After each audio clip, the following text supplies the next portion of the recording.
Hello and welcome. This is Renee Feeler, and this is our monthly message. You can hear my voice is not normal. You are correct. You are not imagining things. My voice is uh, taxed today. So it's allergy season, and I may have a cold. We'll just see. Anyway, I'll try not to fuss like with my nose, and I will hope that my voice gets better. It's morning here.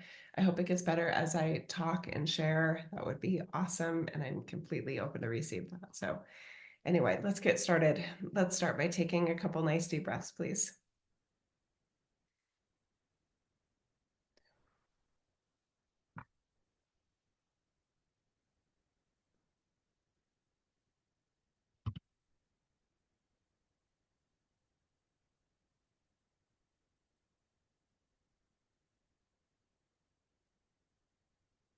Okay. Okay. I definitely feel Mother Mary involved in this and what's going to come.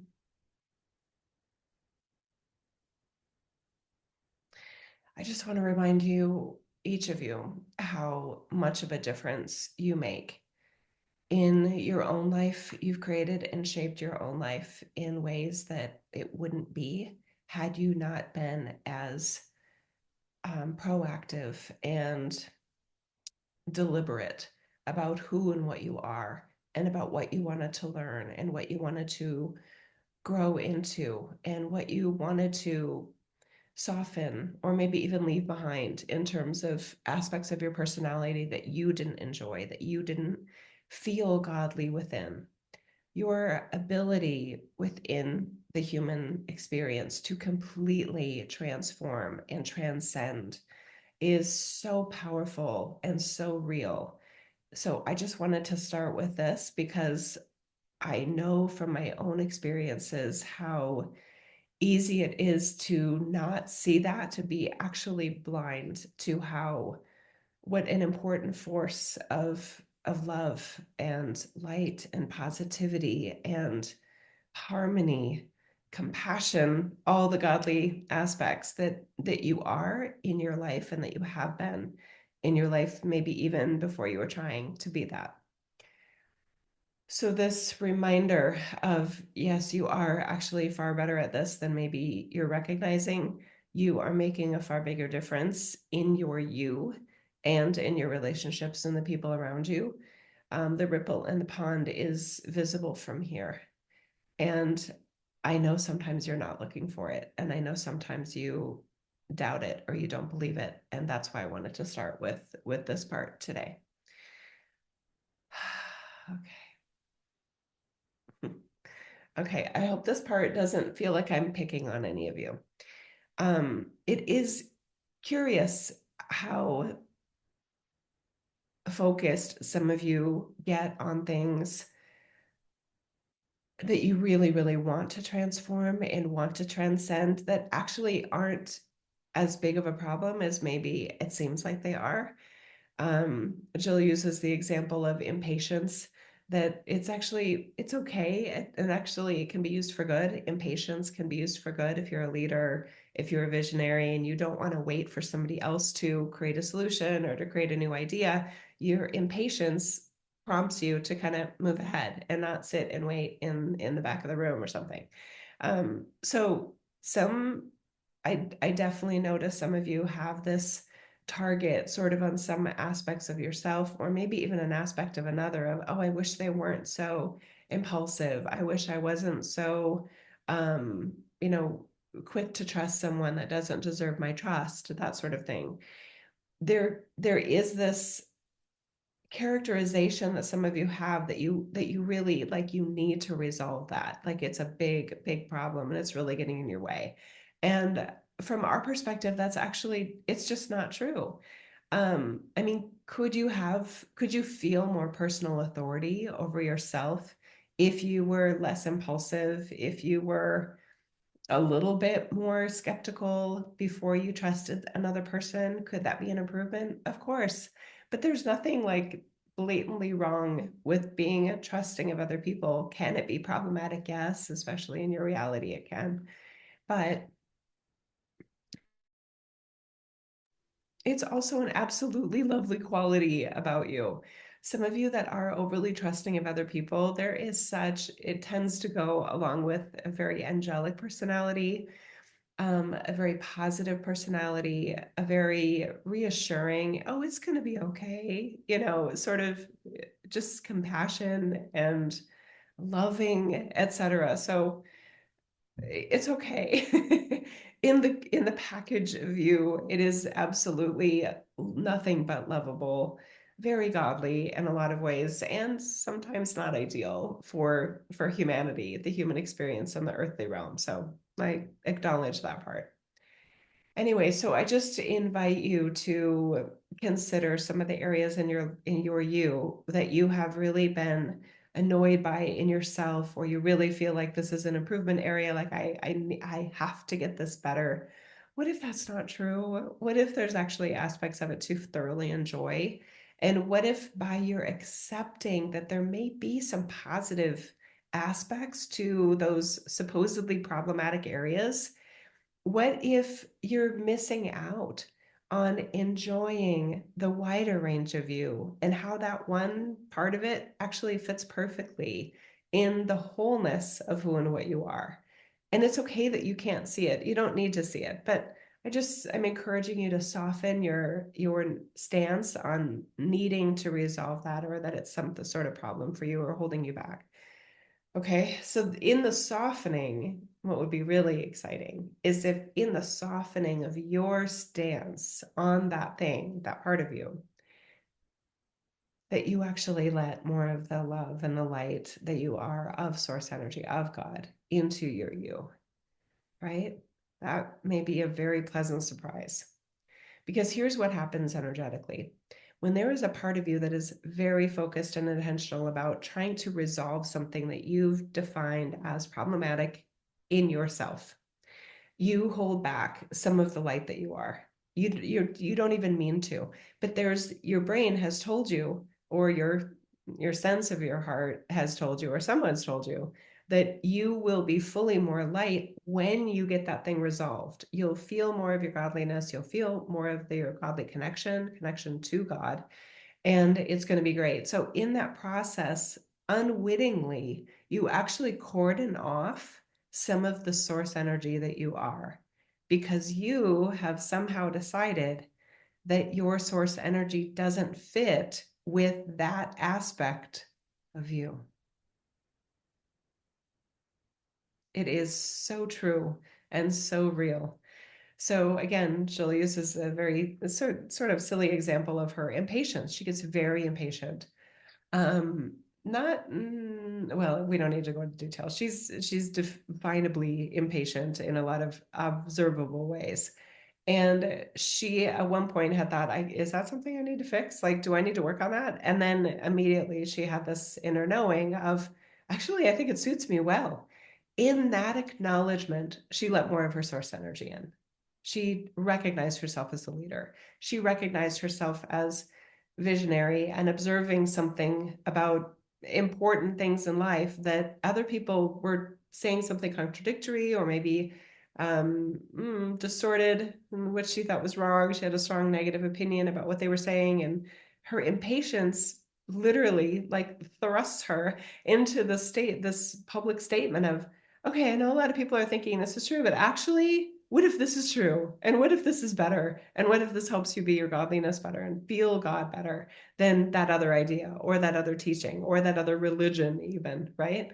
So her impatience is perfection in that regard, because she does very little, oh, I don't know, maybe I should research this first, maybe has anyone else thought of this too, should I give them credit? She doesn't do any of that. She's just like, this is so important and it feels so right, and I've thought it through with my rational brain. Why not? I'm just going to say it, and they can agree or disagree, and they can try it out or not try it out, and it may be helpful, or they may be fine the way they are without it.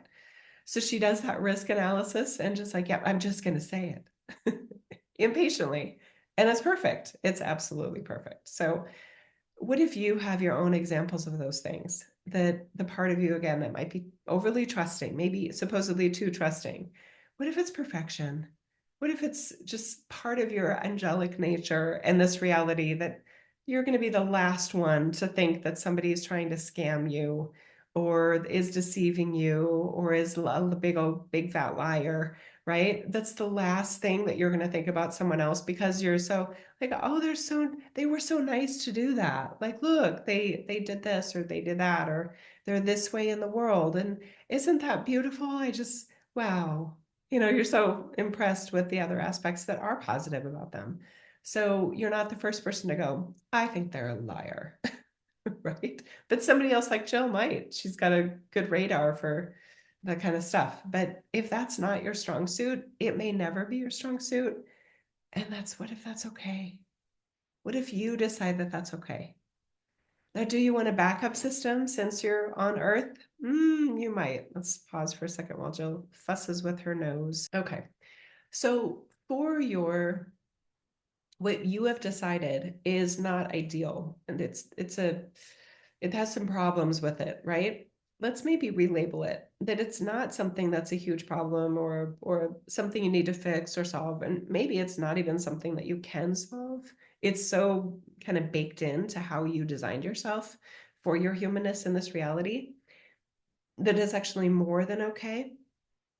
As you consider that and maybe spend some time pretending that that's true, pretending that we might be right about this. Maybe there's some backup measures to have, right? Jill's impulsiveness, she could easily kind of, consult with a friend or, whoever she trusts that maybe is a bit more thoughtful about things and less impulsive. Hey, I'm thinking about this. Anything come up for you, right? Or in her normal process of risk analysis, there actually is a considerable amount of risk, and she actually maybe even talks herself out of impulsively sharing and is just like, let's just wait on this one. All right. I know you want to share this, but let's just let it simmer. Let's let ourselves figure it out a little bit more before we share publicly. Because if it's important and you don't want to get it wrong and it does have negative consequences if it is misinterpreted or if you're not clear enough in how you say it, how you're thinking about it, yeah, let's just wait on that. And that was definitely the epitome of the Outwitting Wetiko series. She sat on that for a while, and then when it came out, it was more than ready. Um, yeah, and is game changing. Okay, all right. So for those of you that, again, to use the example of maybe you're too trusting, quote unquote, in your reality, when you meet someone that you are easily kind of falling for, even if it's like a friend, or you're just like, oh my gosh, I love this person, I'm totally going to hire them as my, personal assistant or whatever, just have a little voice in there that says, remember the overly trusting part that I have that is part of my gifts in a way, but it can be used against me in this reality. Who else who else can I consult with that can sit in and meet with this person with me, or I invite them to coffee with that person, or before I hire them, I actually have a Zoom call with somebody else that who has a better kind of they're misrepresenting themselves, they're hiding something, there's something else going on there that may be actually damaging to you or the company or whatever. Maybe, you've probably paused, those of you that have the gift of being very trusting of other people and not as sharp of a skepticism aspect. You've probably thought about that especially as you've gone on in years, like, okay. Is there anything I'm missing here that a couple months or a couple years or a long many years down the road, I'll go, oh, there were alarm bells at the beginning, and I mean, they were right there in front of me, and I didn't want to see them, or I was just so busy, supporting them and encouraging them and finding the positives in them that who wants to look at their negative, kind of red flags? I don't want to see those, right? You may have your own pause mechanism that you develop over time where you give yourself, again, before you like commit to something, before you commit to a romantic relationship, if it's a romantic partner, even dating someone, you may want to um, consult with someone else and just get their take. And if they can meet them, that's even better if they can meet them in person. You know, some of you get readings for things like that, and that can help. But yeah, we're going into a bit of a segue here.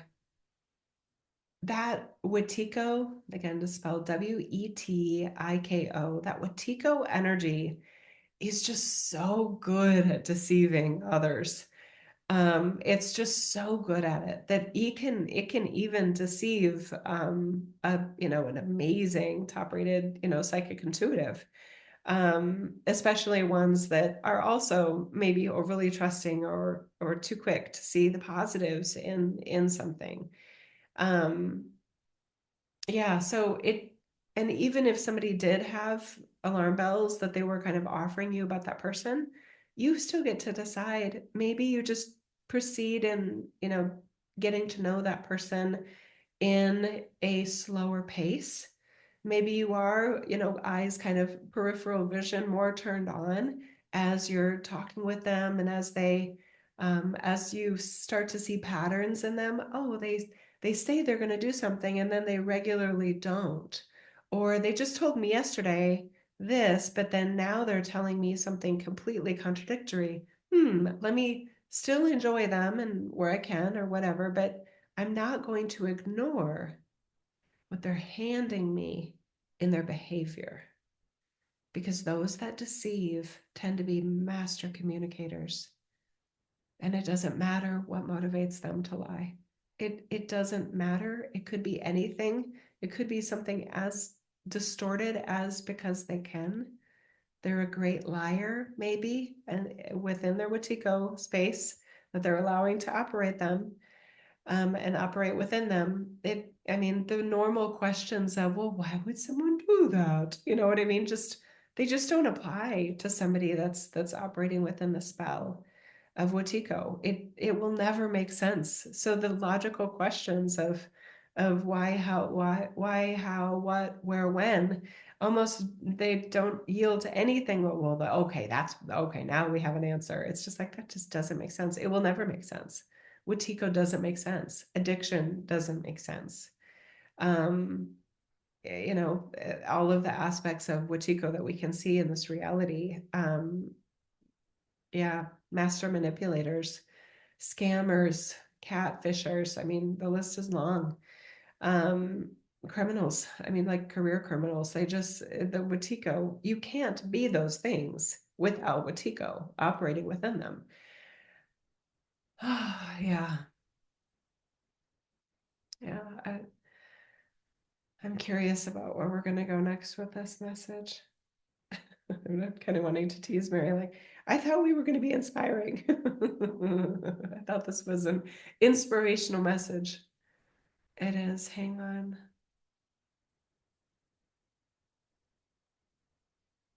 There's still something to like and even love about someone that drives you crazy.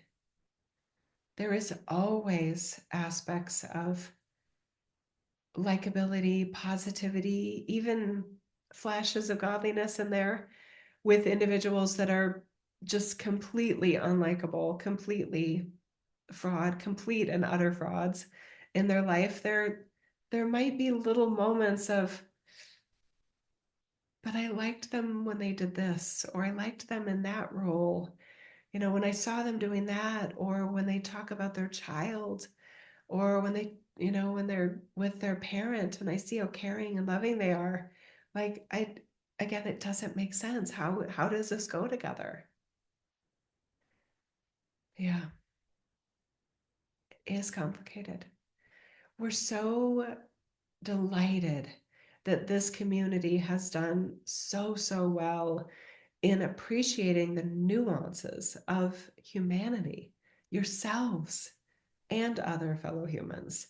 That there are these weird um, proclivities, maybe, or deficiencies that are ripe for Wetiko, or just more innocent things like impatience. Impatience isn't Wetiko. It's just has its downsides, has its less than ideal aspects, but it can also work well given the rest of the human profile that one is being and designed for. There is just this weirdness in humanness, and it makes it very difficult to know who to trust and to know who to believe and to figure out who's a liar and to figure out what's a lie.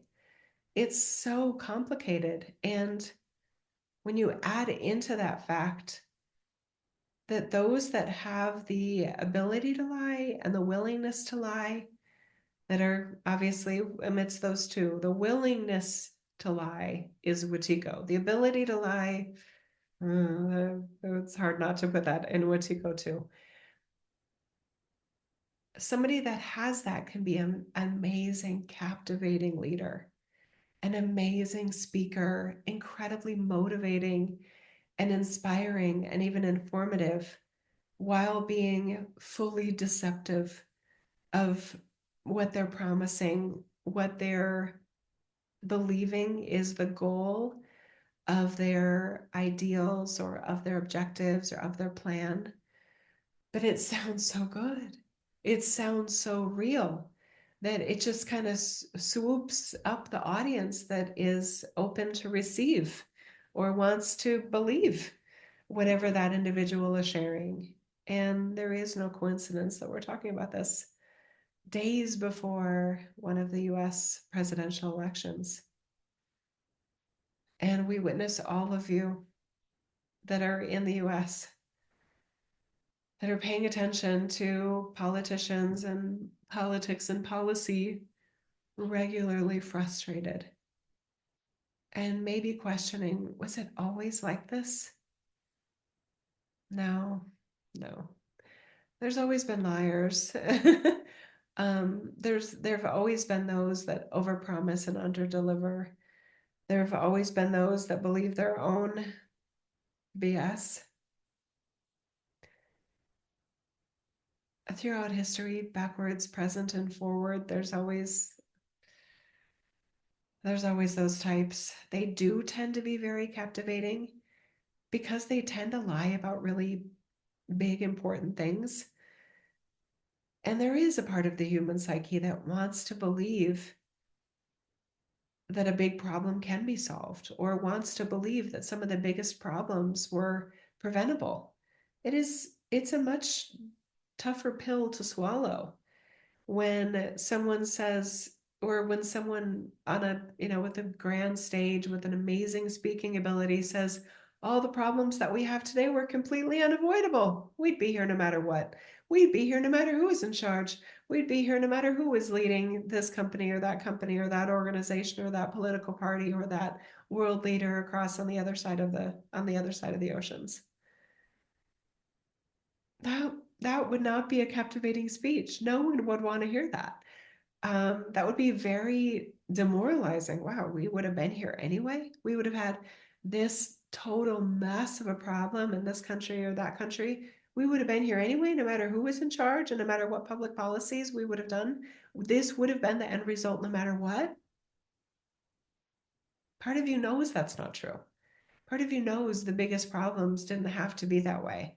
So when somebody that has a very charismatic, in some ways, personality to some, maybe just to some people, and they say, these problems it was never supposed to be like this. We're better than this. We can do better. We should not be in this situation. And, I've got the answers to solve it. If we just had the right leadership, if I just had your vote, we could really clean up this mess and be the country we're meant to be. We were destined, we were made to be. There's a part of the human psyche that's like, oh, oh, that sounds great. Yes, please. And what's weird is that in what's new is how contradictory the opinions about the opposing leader are. It's like there's no neutrality, there's no gray, there's no I'm going to say godliness. There's no godliness about, what, the other candidate, they're actually, they have strengths, X, Y, and Z. They're I like them too, about, and this part of them and this part of them and this part of their resume. And that's so respectable. Like, look at what they accomplished. Look at what they overcame. That's so impressive. I'm impressed by it too. Here's how I'm different, right? There's like none of that in some of your political realms. And it's just so wild. So as humanity has had its present history, it has become very, very convincing at creating and providing a narrative that is very narrow, very simple minded, very compelling, and very easy to spread. Is it marketing? Is it propaganda? Is it storytelling? It's probably all of those things, but humans have demonstrated their capacity to be very good at these things in a very deceptive, manipulative way that shuts down critical thinking. It is fascinating how successful those methods are.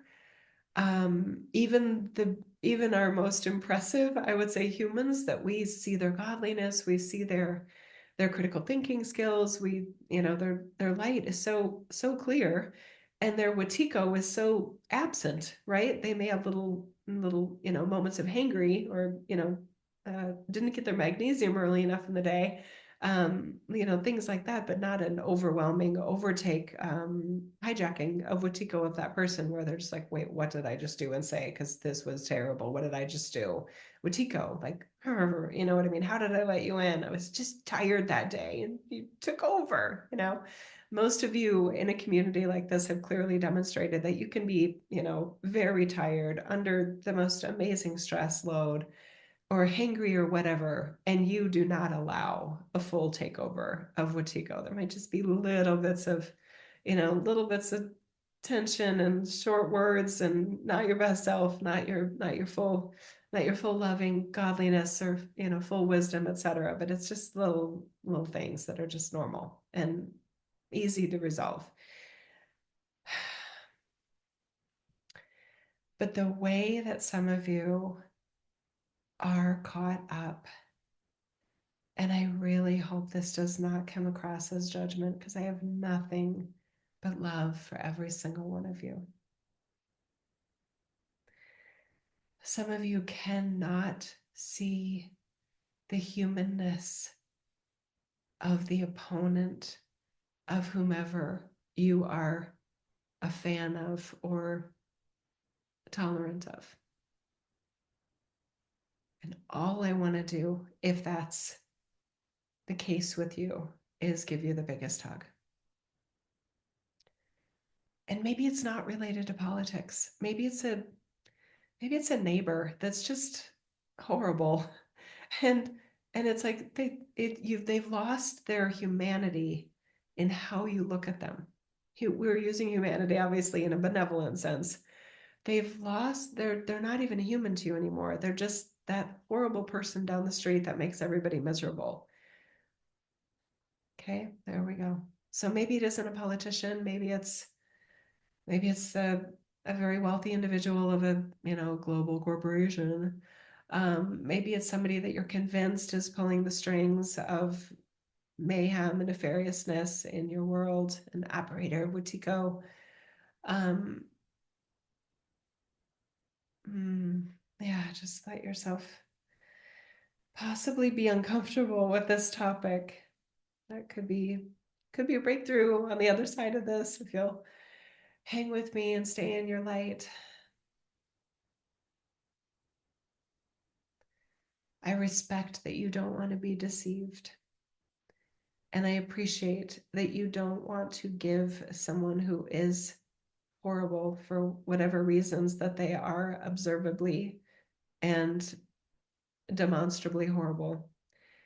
I appreciate that you don't want to give any energy to that awfulness and let it rob you of your joy and your light and the sense of peace and harmony that you have in your world, because it's precious and sometimes feels very rare those positive attributes of life can feel so rare that you want to protect them with everything.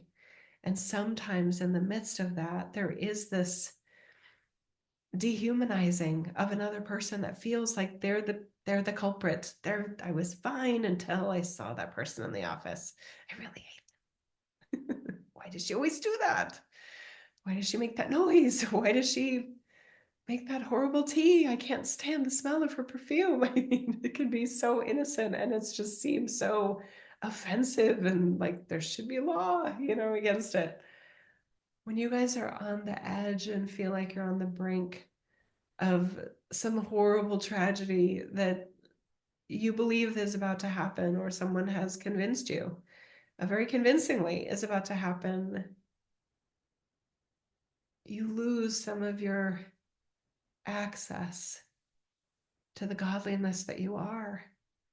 And the reason is because your godliness very often, I don't want to say always, but I would say at least 99 times out of 100, has a completely different perspective of that person or that situation, or just how much of a calamity it is or it isn't.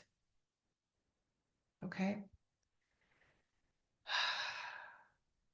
There have been so many times in the human experience, backwards, present, and forward, where something has looked absolutely dire, like humans will never survive this, or my country will never survive this, or whatever group they'll never will never overcome.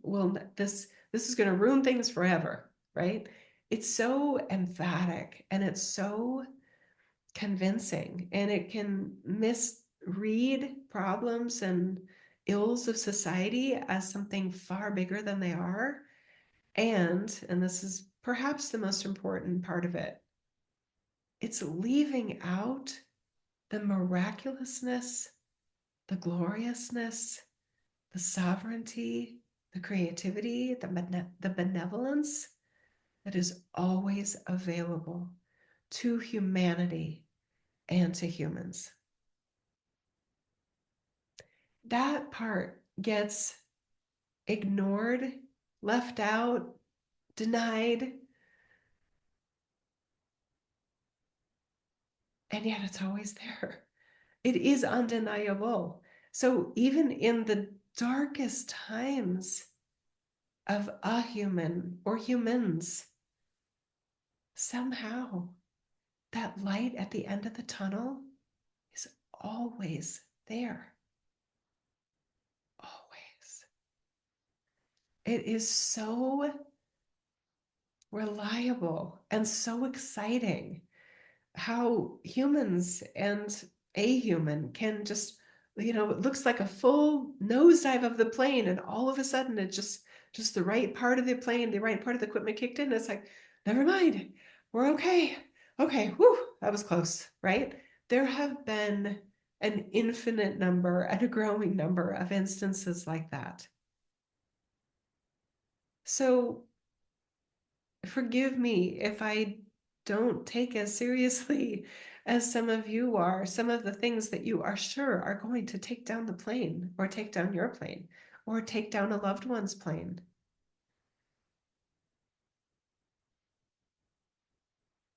Positive outcomes sometimes don't happen within the human experience. Sometimes it is in the afterlife. I'll readily admit to that. For some humans that have just had horrible experience with addiction or illness,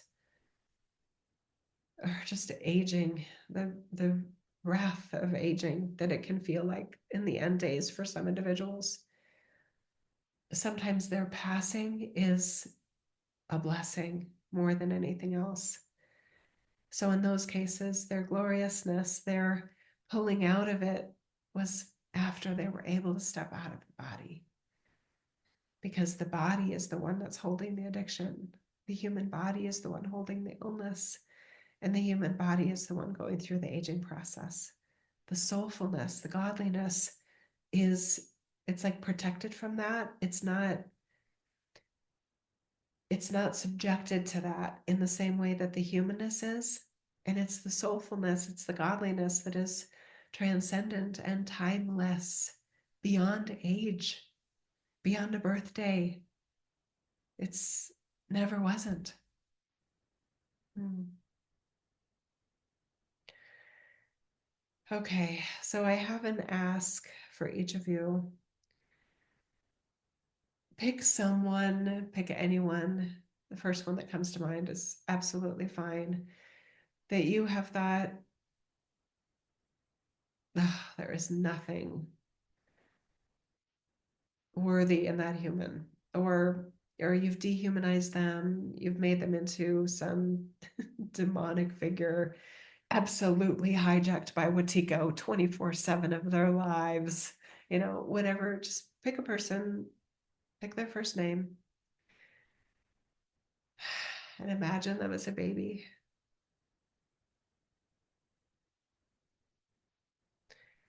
And imagine a mother. It doesn't have to be a mother, actually, it could be anyone.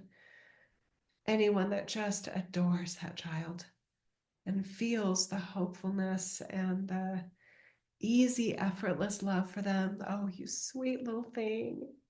You sweet little guy. You sweet little girl. Now imagine them as a toddler in a park, just having the best day ever, and you're sitting on a bench, whatever age you want to be observing them as toddler them, and just like, oh, that's so cute. Wow, what a cutie. Look at the joy in their face. Look at that. Wow. Okay, now the hard part. Fast forward to the age that they are now, or when they're, you know, the biggest problem on the planet, or the biggest problem in someone's life by your account. Okay, so now they're that age. And I want you to imagine them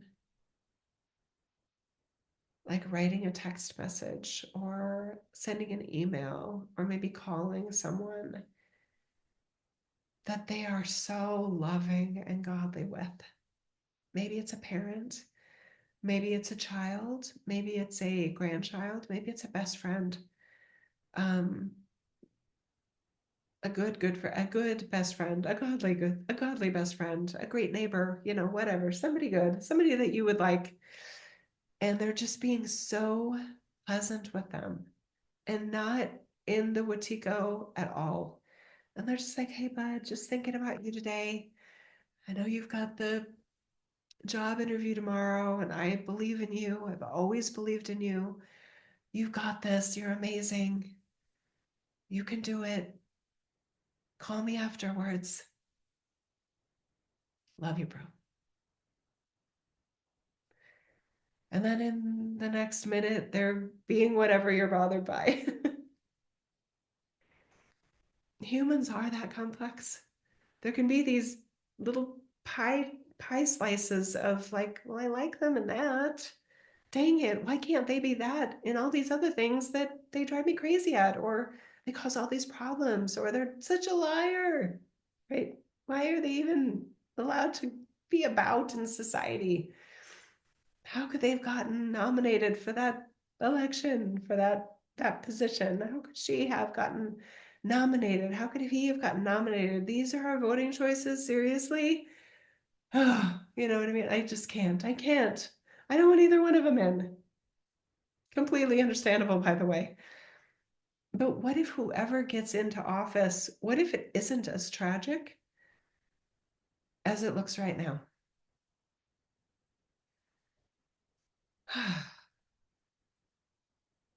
Hmm. Did things fall apart as badly as someone said they would or did when maybe they were in a similar position or a tangential position or that position? You're still there, you're still here. And the problems getting worse may not have had as much to do with a certain person or a certain party as someone would like you to think it was. Okay, tickly nose, hang on.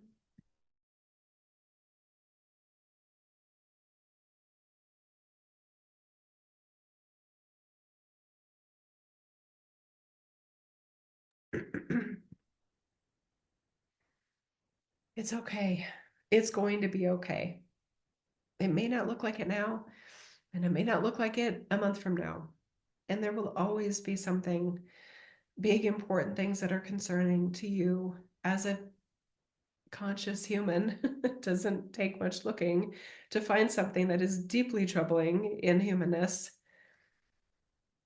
How fascinating is it that one of the most profitable professions and industries in some countries, definitely true in the US, politics, seems to have all the answers for not only your country, but all the other countries for the biggest problems in the world. That is quite the marketing message. And it's a lie. Mm.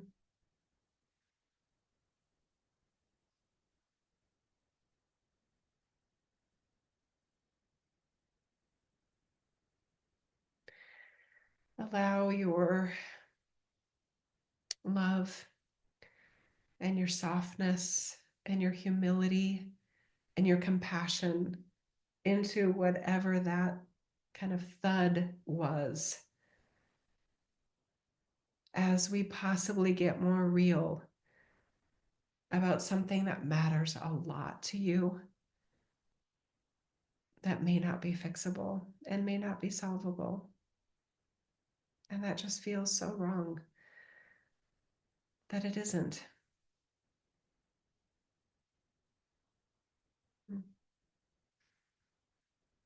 Now, those of you with a giftedness for positivity, I feel you. I feel you in that moment going, well, she better not be talking about, you know, this problem or that problem, because those are solvable. I just know it. If we just did this or that, or this and this and this, we could take care of this, or we could make it a lot better. I know it. I love that about you. How how beautifully godly that is. And that is perhaps a uniquely godly aspect that you have and you brought with you. And you are in this reality. And I love that. And there might be somebody else with maybe a different skill set, a different aspects of godly gifts that says, I hope you're right. But in case you're wrong, let's also make sure that we aren't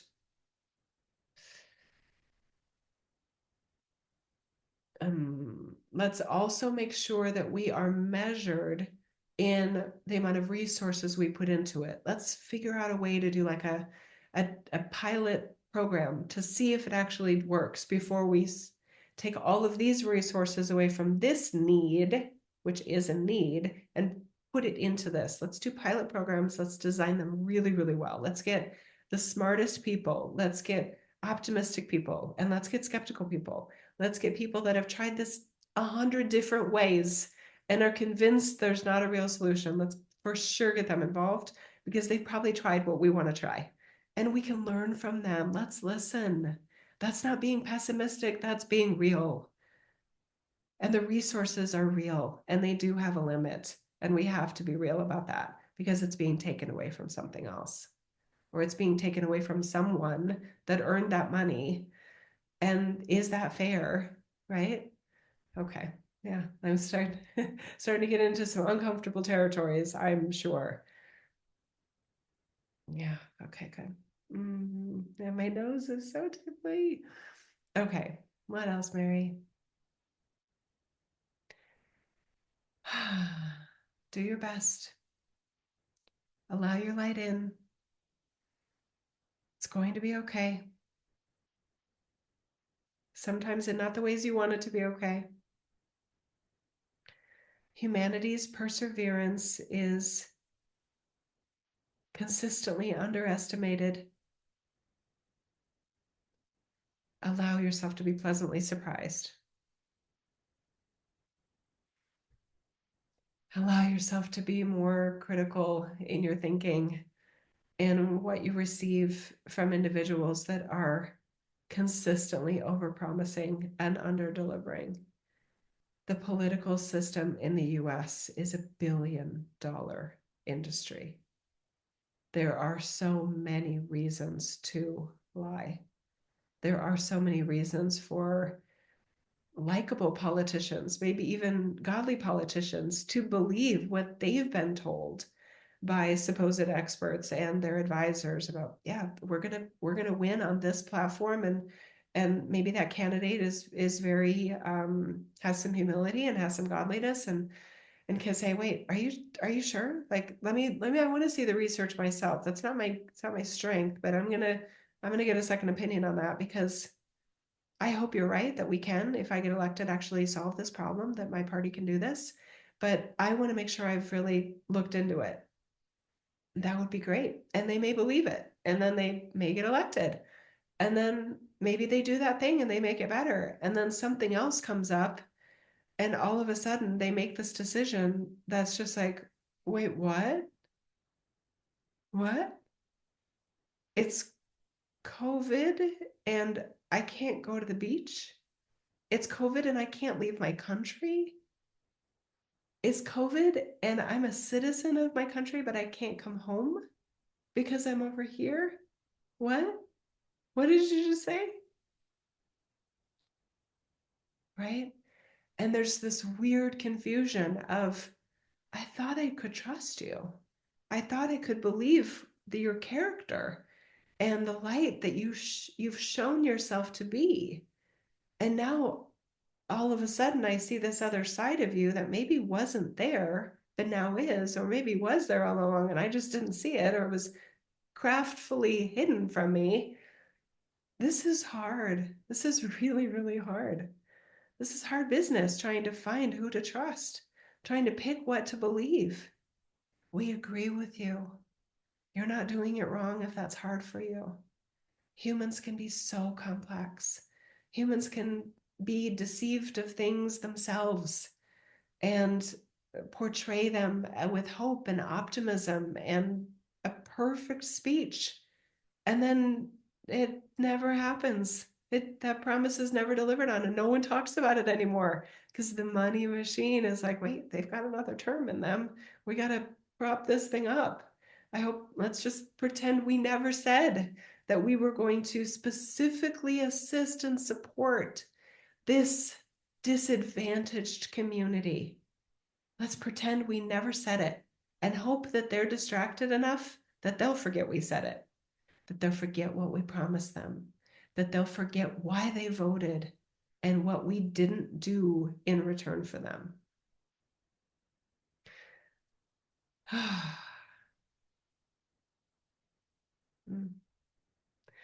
What's interesting is that right there, I can feel some of you pretty confident you know exactly like who I'm talking about as a candidate and what policy I'm talking about. And all of you would be right because it's such a consistent pattern. And some of you that have amazing, literal brains and how they work are like, but did they lie? Like, did they lie to me the first time when they said they could get that done? When they said they cared about this group or that thing, that issue, that problem, were they lying to me when they said that they cared? It could be yes or no. It could be maybe. It could be yes and then no. It could be no and then yes.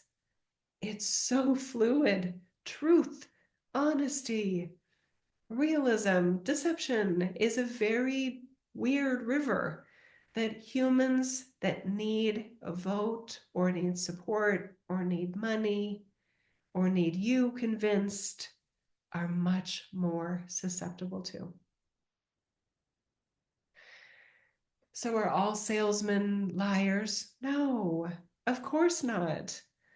Oh, and then the good ones, right? The good ones that will literally tell you what you don't want to hear at the expense of their sale for the respect of your relationship and trusting them going forward.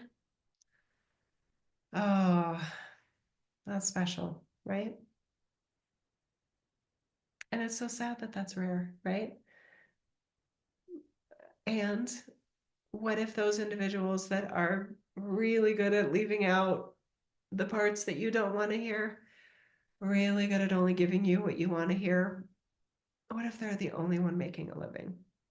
What if whatever they're selling, they just need one sale to pay off their college loans? They just need one more deal today to make sure that they don't go into bankruptcy.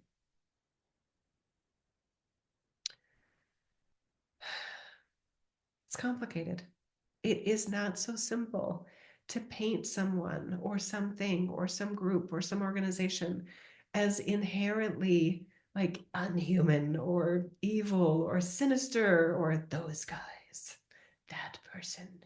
You know, it's so much more complicated than that. I guarantee you there is something that would soften your heart about someone you really, really don't like if you could just see, if you could have more access to that part of themselves, right? If you could, listen in on the, phone calls to their favorite person on the planet.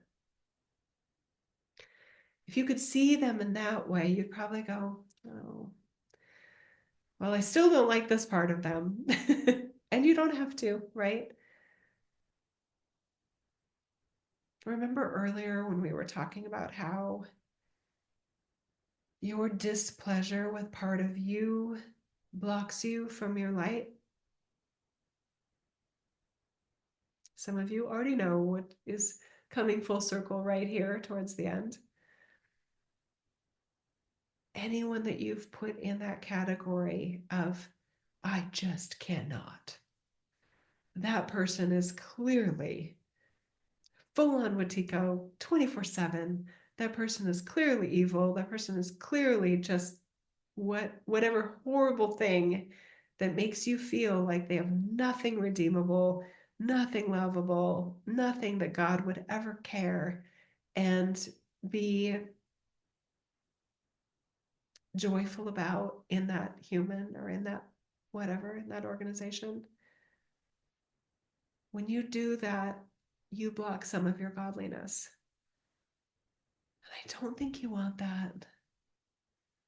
Isn't it kind of cool to think that you as a human can just go, from what I see, that person, I wish they weren't even incarnated right now. I wish they were never here. They are a path of destruction and darkness everywhere they go. And that's all I can see.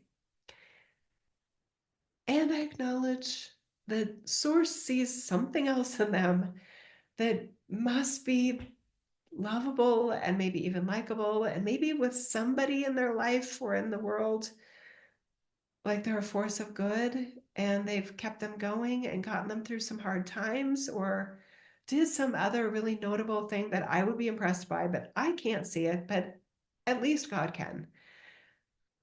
Okay, I'll just admit that I can't see it, but it has to be there because we all have that part of ourselves, and it may be just a way too small of a part, but it's in there. Damn it, I wish it was larger. Okay, there we go. It's inauthentic. It's a lie that that you may be telling yourself that they are nothing but that lack of light.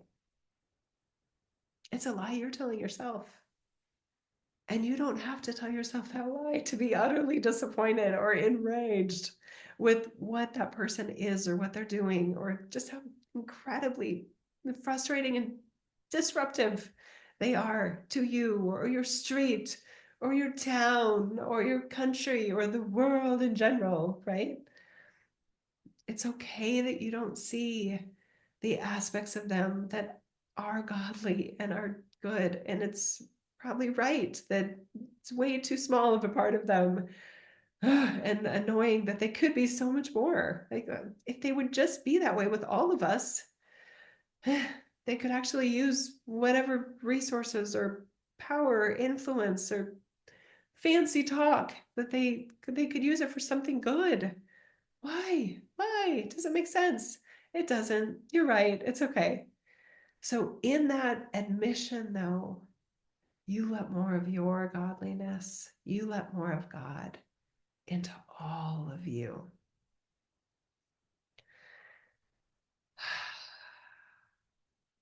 It's easier. It takes so much energy to pretend someone is something that they're not fully. They might be in some portion, but not all of them. It takes a lot of, and especially if they're like on your mind and on your thoughts or in the culture, they're just so present that every time you think about them or hear about them or whatever, you're just like, oh, there it is again. It's just like you. You're the problem. It's very disheartening. It's very disrupting to the light that you are and the joy that you are and the patience that you might be and the positivity you might be and the beautifully trusting light that you are and all in any of the other godliness that you are.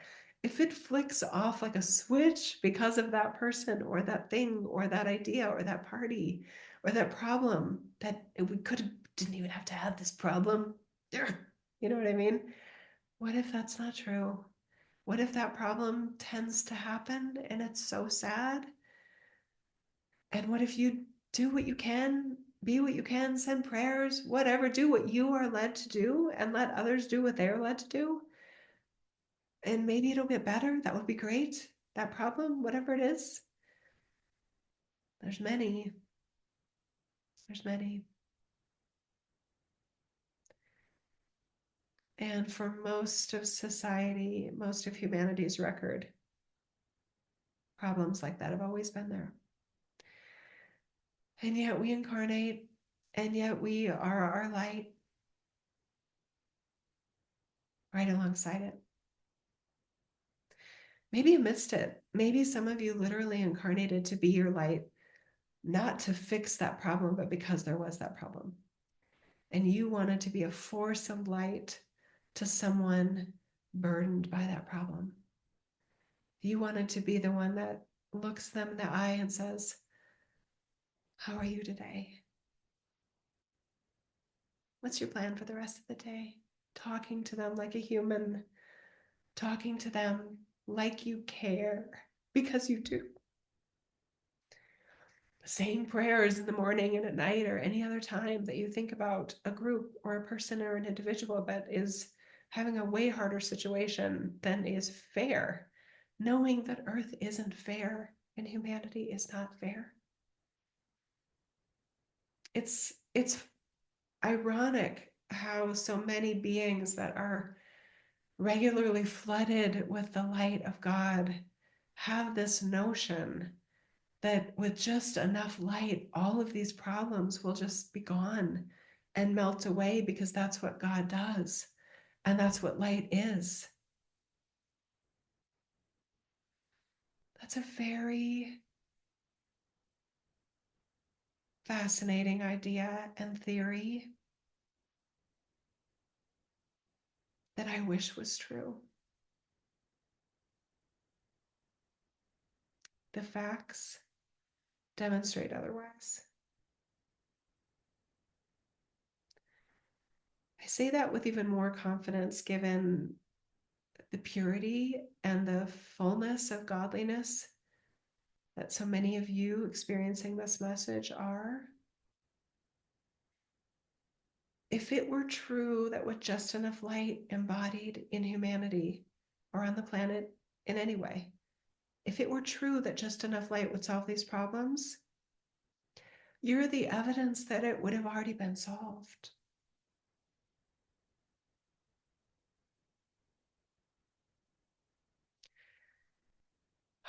Just let yourself feel that. Light doesn't show up to fix everything like a fairy godmother or a fairy godfather. Light shows up to be the presence of godliness amidst what is, with amazing attempts at improvement and growth and evolution and resolution.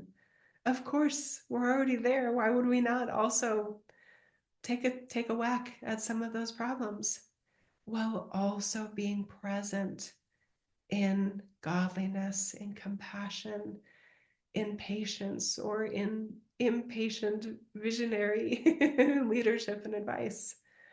and theories, new theories about really important things that matter.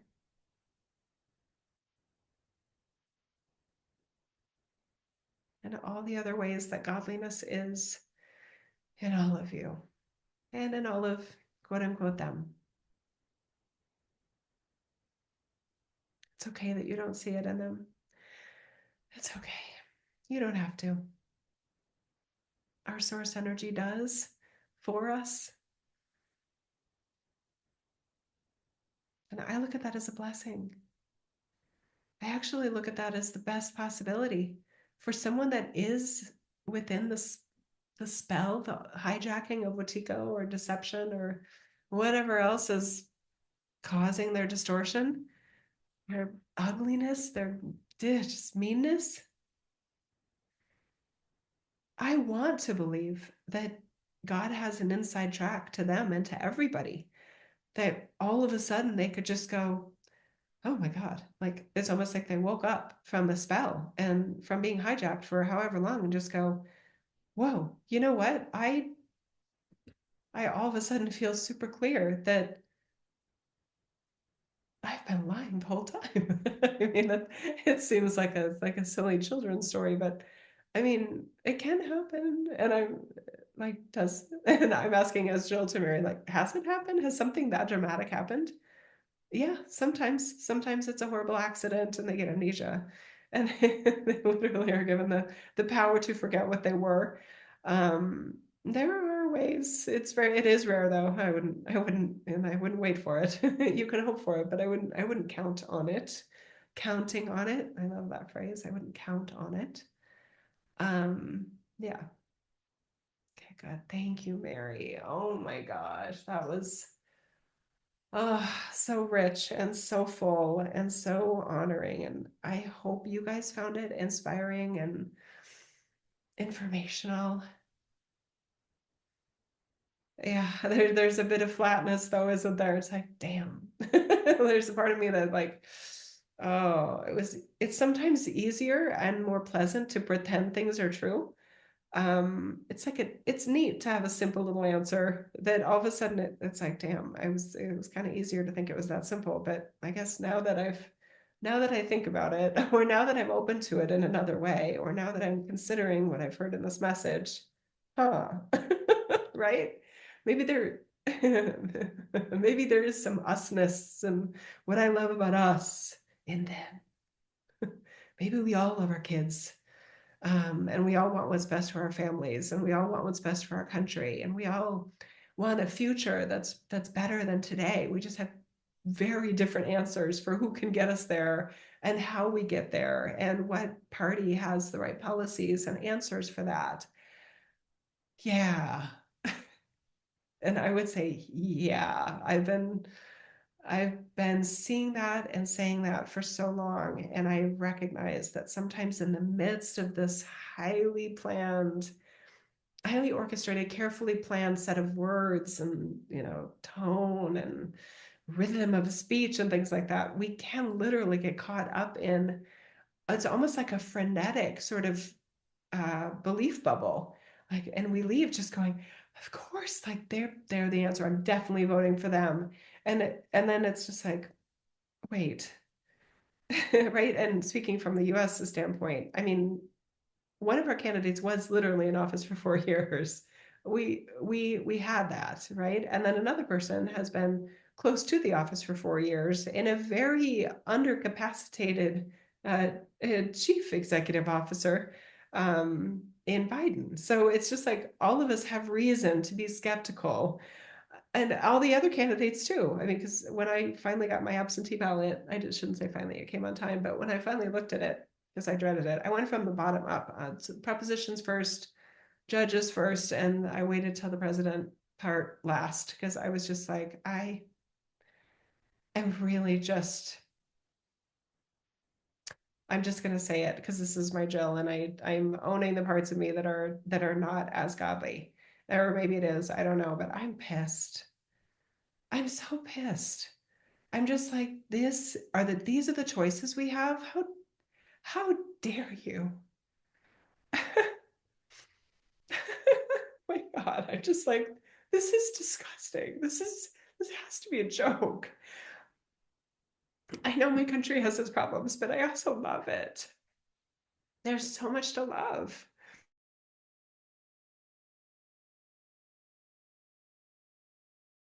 These choices and the two that are the most likely to get elected because of whatever levels of corruption and deception and whatever mind f is going on here in U.S. politics.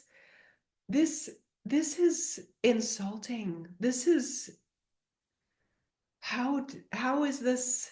And again, I'll just speak rationally because I know some of you, we've talked about it, and some of you are, and those of you outside the US, I've had lots of great conversations with you guys. Like, this is your best. These are your best people. Like, what is going on over there? Like, right? No, no, no, no, no, no. These are not our best. These are not our brightest. These are not our best leaders. These are not our best humans. These and again, I personally, as Jill, can find something that is one of my gifts. I can find something likable in everybody. I know sometimes I have to look really hard, or I'm really like, I know that 98% of what they are is this, but there's also this. And I did a reading on Trump. Some of you may want to go back, and not that it even matters. Okay. Okay. So some of you that are maybe newer here, I did a reading not for Trump. It wasn't for him individually, but we were on a trip. One of the oh, I love the trips that I do with you guys. I love the trips that I offer, and I definitely want to do more trips. The economy's hard right now, though. Inflation is hard. Some individuals are not as affected by it, and others are very affected by it. So that's, I don't know, I think weighing in my decision too. Anyway, I was on a trip with another amazing group. We went to Greece. That was, oh my gosh, that trip was so good. It was a very small group that time, by the way. There were less than 10 of us on that trip. Um, and we do recordings in the bus. We have so much time in the bus, zipping all over and getting from island to island in Greece, all those things. Um, you don't take a bus to an island. I'm not saying that. That was funny. But anyway, we were on the bus a lot. Let's just say that. um, and somebody said, would you do a reading for Trump? And they asked a question about Trump. Was it right before the last election? When was it? I think it was before he got elected. Is that right? No, I was in France before I got elected. This would have been before the re-election. That would make more sense. Is that 4 years ago? Gosh, anyway, I'm clearly disconnected from the timeline a little bit here. But what I remember is we were on the bus, and one of the travel buddies asked for insight on Trump, and they had a conclusion about Trump that I don't want to say argue with or take issue with, but shed light on that aspect, that ugly aspect of his personality. And as I kind of like, well, what I'm getting, right? And I started, we were already recording, I think. So I started recording. And then as I kind of pulled back one of the layers that is an absolutely disgusting quality of him, and I think we would all agree with that statement, there was something else underneath it about this immature boy that wanted to like impress the guy next to him with this disgusting comment. Um, and anyway, it was just so then I kept pulling on those threads, and it became more um I don't want to say enlightening because it didn't feel like light that we were exposing, but illuminating. Yeah. Uh, More illuminating about Trump's psyche. It was almost maybe like a forensic psychiatrist sort of insight into Trump, but I'm not a forensic psychiatrist. I have other gifts of kind of getting underneath the surface and going, okay, now what makes them tick in this way or that way? Or the reason they're so horrid in this way is because of this thing. Just not helping defend the ugliness of his character where it is ugly, but explaining it. And explaining and defending are two very different things to me. And I appreciate that for some people, they're like, don't defend him. And I'm like, I don't think I was. I'm not a fan of his character in a lot of ways. In a lot of ways. Oh my God. Yeah. Anyway, so there's that reading of Trump. And why was I going down this road? That might be helpful. Oh, in terms of the explaining slash defending our choices of candidates to those that are like, how is this possible? We've got a totally corrupt, undefendable, indefensible system of politics here. And I don't, I can't promise you this. I'm not gonna lie. I'm not gonna say that. I can't give an assurance either. Damn it. Um, I know I'd make a great politician, right? I just tell the truth. I can't tell a lie. Um, we have a system that is so messed up and so inefficient and so filled with fakeness and hypocrisy and fake speeches to get elected and fake speeches to get donation money that no good person, and that's very emphatic, most good people that we would love to see on that ticket would never run. They don't want anything to do with politics. Nothing. They want to stay as far away from it as possible. I know people that I wish were on the ticket. You guys probably know people that I wish some of you were on the ticket, right? I would vote for probably all of you. Um, and then if you said, I think you're right, Jill. If you guys said to me, I think I actually would make a great like city council person or mayor or state official or territory representative or something. Um, but I don't want to do I don't want to have to tell lies. I don't want to have to be anything other than what I am. Now, the super cool story is that there are actually some elected politicians in this community. More than one, more than a few. Not on my ballot, sadly. Bummer. Um, but where you guys in other countries and other territories and other, sovereign countries and sovereign entities have the ability to vote for them, I hope that they stand out as well as I think they do, or appointed positions, those sorts of things. It just warms my heart to know that they're in a position of authority and have some power over, whatever their constituency is. It just warms my heart to go, oh, and then there's that person that's in office. Oh, thank God. Like, thank God, right? I wish we had more of them, more of that person, more like that, right? But my characterization is those were very unique situations where they were appointed or they were elected or somehow they didn't have to go through the mess, the mud, the ick to get to that position where it would taint them and ruin them and scar them for life, right? Yeah. I know some of you are probably asking, so is so and so candidate that a historical person, were they good? Were they as good as they seem? You guys, nobody's 100% good. We all have little elements of kind of like, that part I don't like about you. You know what I mean? That like to just, I mean, well, one example, I mean, my husband still has a hard time believing that Obama smoked cigarettes. He has a very strong opinion about people who smoke.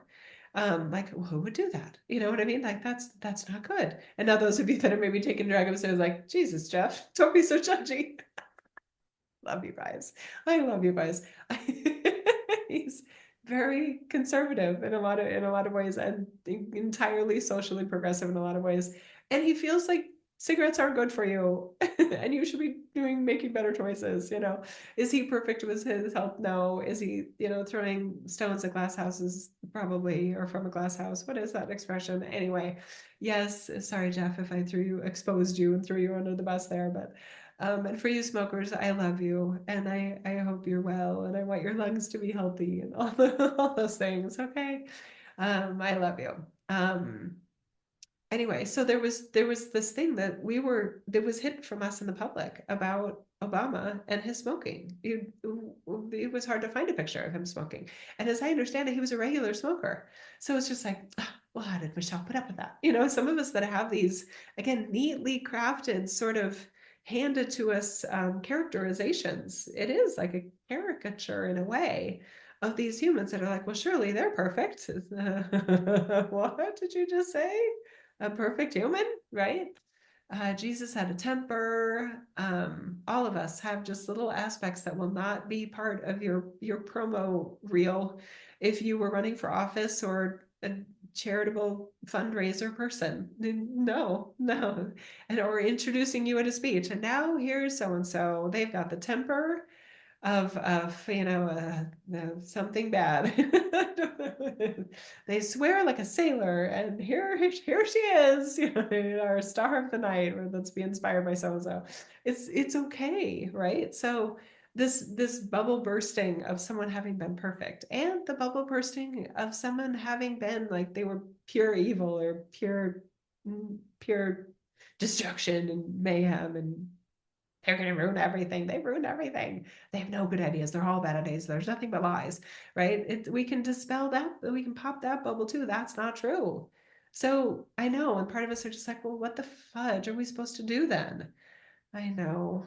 I know, right? We do the best we can, be our light, recognize that there is only so much that we can do, recognize that maybe that's not a problem we have to solve, need to solve, will ever solve. I hope we solve it, especially in the US, since I'm a US citizen in this life. Those of you that have better choices, though, in other countries, I love it. And someone doesn't have to be 100% perfect to be a really, really great leader and a wonderful candidate and somebody that you admire and look up to. Some of you guys have had candidates and I'm just like, or elected officials. I'm like, gosh, you guys are so lucky that you have him or you have her. And maybe they're not perfect, but I'm pretty sure they're better than what we got. And yay, you know. Yeah, our system is just it's messy on all levels, and I don't believe it was as messy. Like Mary kind of gave us some insight there in the message today about just how good like marketing and propaganda and messaging and psychiatry and deceiving people and telling them what they want to hear. And we didn't really tell a lie, we just withheld a lot of things that we knew you didn't want to know about this person and what we really want to do when they get in office, right? Is that a lie? That's not a lie, right? Damn. Wiggly loophole kind of people that are like, it's so annoying. Anyway, so here we are. Here we are. I I voted. I can say that. Yeah. Okay. All right, you guys, it's probably time to wrap up. I love you so much. I hope you like this. Thank you. Thank you for being here. Thank you for being a member. I am so grateful for this space and what we have available through this work and these new ways of looking at things. I know sometimes it makes something that we had kind of simplified to a very workable kind of way of being. It's just like, well, damn it, now you just made it harder. Now I actually have to look at both candidates like they're humans. Come on. It was easier an hour and a half ago when I was just sure that this is an angel and that's a devil and we're all good. I got it all figured out for everybody, right? And I can hang out with people that have it figured out just like I did, right? You don't have to convince anybody. I don't have to convince anybody either. My job, and you can decide if it's your role as well, is to offer insights and ideas that give us better access to the godliness and God's love and God's wisdom and all the amazingness that God is to ourselves and to this world and through ourselves as our human. I love that goal. It is so motivating to me. It is so inspiring to me. It makes me love this work even when I don't know if it's really making as big of a difference as I feel like it could or feel like it should. I'm so grateful that we do this, and I wouldn't be doing this if it weren't for you. I don't think I could go back to the beginning when I was doing it on YouTube when I had no sense of community. I was just like, okay, I'm just going to say this. And I don't know if one person will hear it because no one knows what I'm doing. No one knows who I am. No one knows why they may even want to listen to me. No one knows my heart. No one knows my gifts. No one knows my character. No one knows anything about me. And I'm just offering something hopefully better in a space of people trying to be better, do better, and make better in this reality. Um, that took a lot of, I don't want to say innocence. It took a lot of optimism on my part. And the first video was like September 2009.